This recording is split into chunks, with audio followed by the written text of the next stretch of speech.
ఇంత బంగారం అండి మీ ఆయన అసలు. తీసుకొని ఇంకా నాకు ఎదురు కట్నం ఇచ్చి పెళ్లి చేసుకున్నారు. అసలు అదుర్సు కదా. ఎదురు కట్నం అనమాట.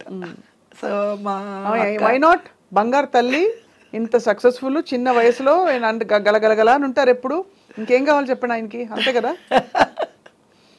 సో అది. బట్ టీడీపీలోకి ఎప్పుడు వచ్చారు కవిత గారు మీరు పాలిటిక్స్లోకి? నేను పాలిటిక్స్లోకి వస్తానని నేను అనుకోలేదండి, రావాలని కూడా అంటే జనరల్గా నాకు రాజకీయం భయం అండి, చాలా చాలా భయం. ఎందుకు అని అంటే ఒకసారి నేను చెన్నైలోనే మెడ్రాస్లో ఉన్నప్పుడు రామారావు గారు తెలుగుదేశం పెట్టిన తర్వాత అసెంబ్లీలో మీకు తెలిసే ఉంటుంది బాంబ్ బ్లాస్ట్ అయింది. ఎవరో చనిపోయారు, ఎమ్మెల్యే ఎవరో, రామారావు గారు కూడా అన్నారు ఆ టైంలో.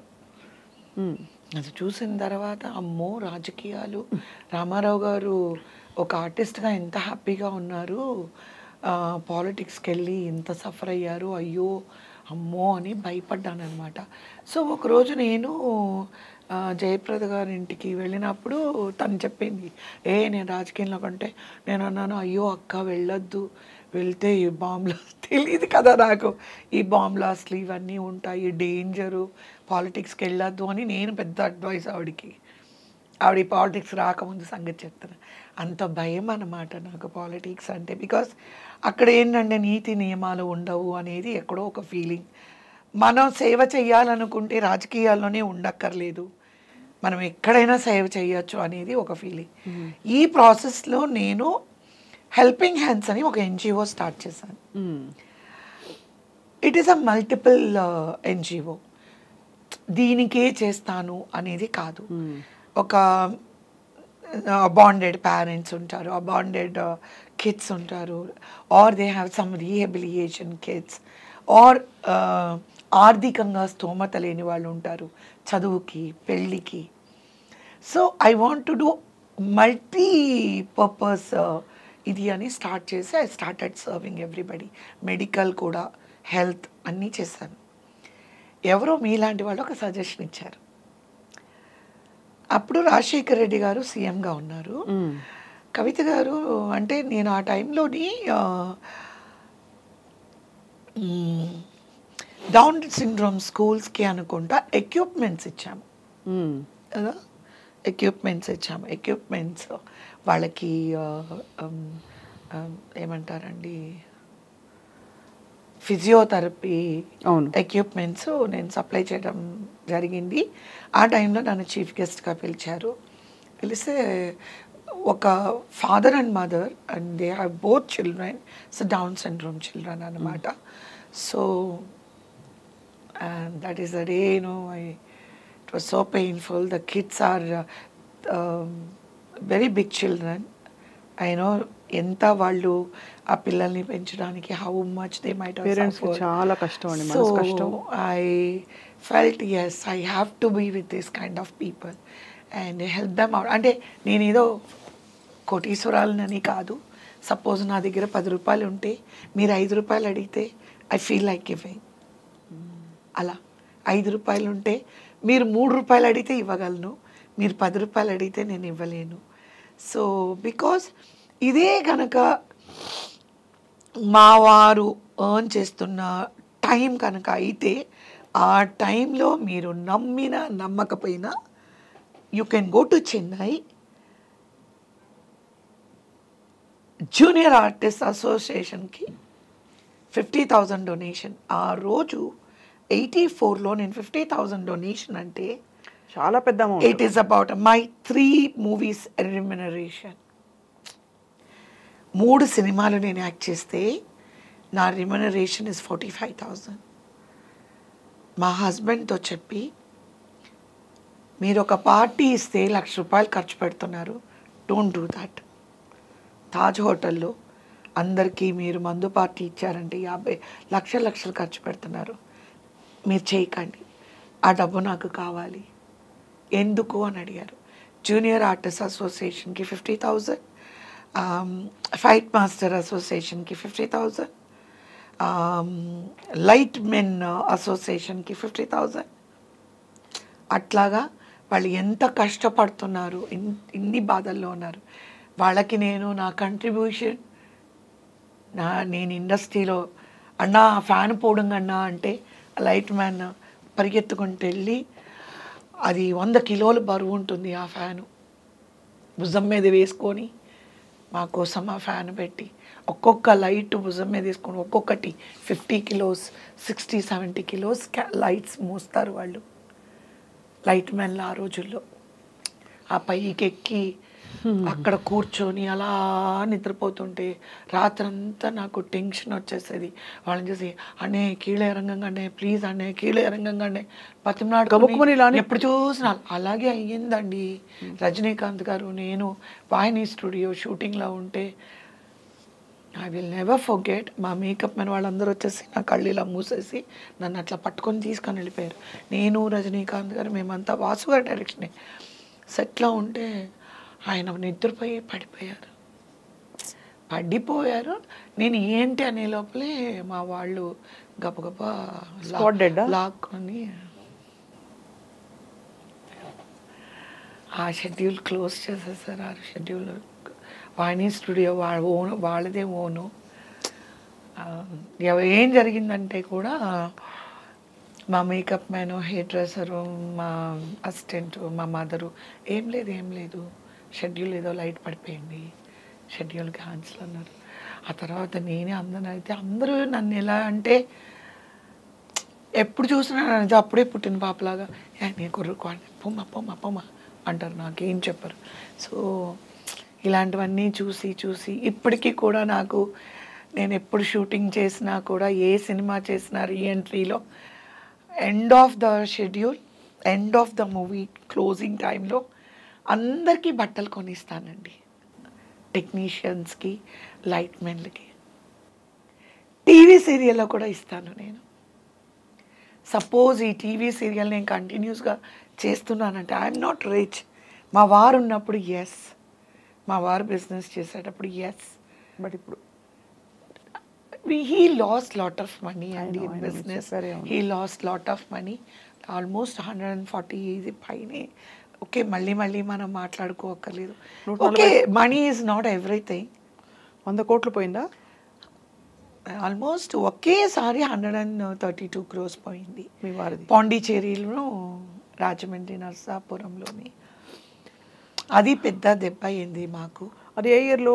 మీరు పాలిటిక్స్కి రాకముందా? రాకముందు అండి, రాకముందు 2005 and 4, and then he became hysterical. He had a brain hemorrhage. He went into the deathbed. God maybe felt for me and మళ్ళీ ఆయన నాకు తిరిగి ఇచ్చాడు. మళ్ళీ ఓకే. So money. ఒకటి స్వప్న గారు, నాది చిన్న ప్రపంచం and simple life, simple world,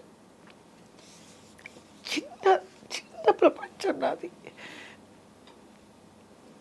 నా ప్రపంచంలో ఎవరంటే మా వారు, నా 3 పిల్లలు. చిన్న ప్రపంచం. I will see heaven in it. It was a very hard small life. I don't say small life. నాది చాలా చిన్న ప్రపంచం. ఆ చిన్న ప్రపంచంలో ఐ సీ ఎంటైర్ వరల్డ్. అంత ప్రాణం నాకు. పెళ్ళి కాకముందు అది ఇందాక మీకు చెప్పబోయాను, మర్చిపోయాను ఆ పాయింట్. మీరు మా బ్రదర్ గురించి మాట్లాడినప్పుడు, మ్యారేజ్ అయిన తర్వాత మా వారికి ఒక కండిషన్ పెట్టాను, నేను పిల్లల్ని కనను అని.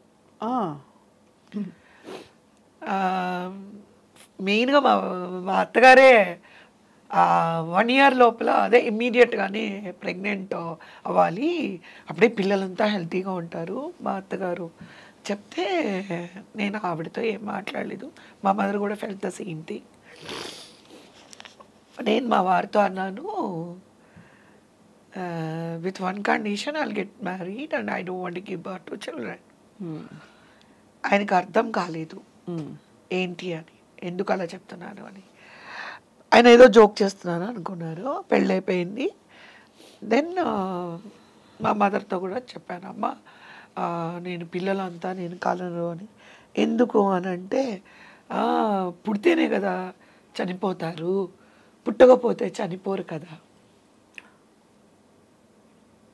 అంత తల్లి ఎంత కష్టపడి ఉంటే ఆ మాట. తమ్ముడి ఇన్సిడెంట్ వల్ల అలా అనిపించింది మీకు? అమ్మ ఇలా కులాప్స్ అయిపోయారు చూశారు కాబట్టి. అంటే నాకు తెలీదు, innocently I said see death will come when use the birth is there, right కదా. పుట్టకపోతే నేను అమ్మతో అన్నాను, తమ్ముడు పుట్టాడు కదమ్మా, అందుకే కదా చనిపోయాడు. మళ్ళీ మనము ఒక ప్రాణం తీసుకొచ్చి ఆ ప్రాణం ఎప్పటికైనా చచ్చిపోవాలి కదా. వద్దు, పుట్టును వద్దు, చంపను వద్దు, రెండు వద్దు, అసలు వద్దు. ఎందుకు ఇలాంటి ప్రపంచంలోకి? ఐ వాజ్ హార్డ్లీ 20 years, అప్పుడే ఇలా అంతా మాట్లాడాను. Will you believe it? అంటే మీరు చాలా చిన్న వయసులో జీవితం మొదలుపెట్టి కీ మైల్ స్టోన్స్ అన్ని తొందరగా ఫాస్ట్ ఫార్వర్డ్ మోడ్లో అయిపోయాయి. ఏది అంటే నాకు ఏమి తెలియకుండానే లైక్ యూ సెడ్ అయిపోయింది. ఎవ్రీథింగ్ ఇస్ అన్నీ ఇట్లా అయిపోయాయి. నేను రియలైజ్ అయ్యే లోపలే అన్నీ అయిపోయాయి. అప్పుడు మా వారు అందరూ కూర్చొని ఒక పెద్ద మీటింగ్ పెట్టి, అలా కాదు ఇలా కాదు, నువ్వు you have to come out of this pain, అలా ఉండకూడదు అని అంటే I became a pregnant in a couple of months. రోజు మా తమ్ముడు ఫోటో పెట్టుకొని ఏడుస్తూనే ఉండేదాన్ని. రోజు నా బెడ్రూమ్లోనే పెద్దది మా తమ్ముడు ఫోటో పెట్టుకొని విజయమ్మా, విజయ్ కుమార్ వాడు, విజయమ్మా నాకు భయంగా ఉంది, ఇప్పుడు పుడితే వాళ్ళు చనిపోతారు, పుడితే చనిపోతారు, బర్త్ అండ్ డెత్ ఇలాంటి కన్ఫ్యూజన్ స్టేజ్లో ఇంకా అసలు ఉండకూడదని చెప్పేసి వెంటనే నన్ను వరల్డ్ టూర్కి వెళ్ళిపోయాం.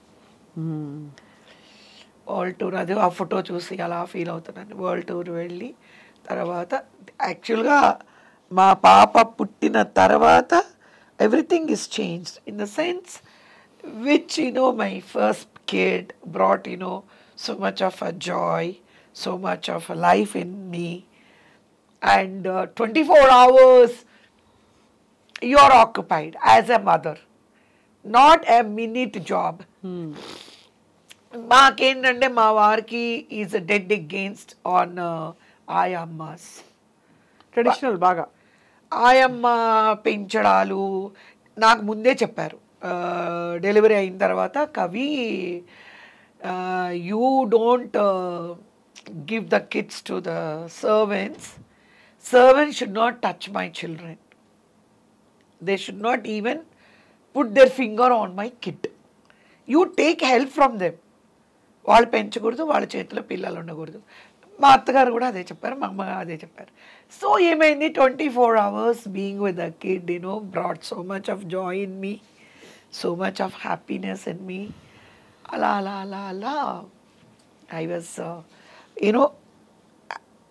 what do you say? The pain is there about my brother. మా ఇంట్లో అంతా ఎక్కడ చూసినా మా బ్రదర్ ఫోటోలు ఉంటాయి.